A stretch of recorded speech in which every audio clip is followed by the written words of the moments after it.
End times, the rapture, the tribulation. Buzzwords that have kind of started to emulate from the pulpit in the past 250 years. Words that aren't not necessarily in Scripture, but we have made certain doctrines, such as the imminent return of Christ. Back in September, Pastor Jeremy, Cornerstone, did a sermon on the rapture and the end times, a very light sermon. And I don't want this to be, and this is definitely not, a critiquing of him, but more so not teaching the full concept of eschatology. And it doesn't have to be taught all at once, of course. But when you're teaching a very specific thing about the rapture and end times, and doing more of newspaper eschatology, because keep in mind, Charlie Kirk had just been assassinated. So we're thinking, Christian persecution, therefore, kind of equates in our minds there, the end times is near. No, not necessarily. We need to be careful and be mindful of Scripture.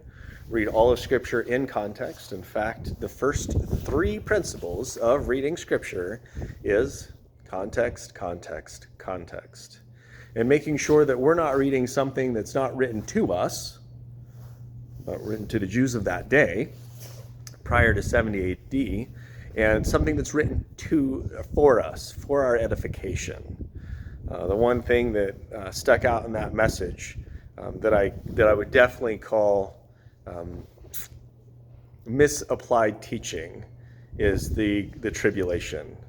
The tribulation happened in 70 AD. That is something that we can clearly show actually in Scripture, as long as we're reading Scripture in context and in totality, and not just kind of, and this is what I call it, cherry picking certain things to fit what you want in your message. Now, keep in mind, this isn't me blaming Jeremy. This is what we've been taught. I grew up in it.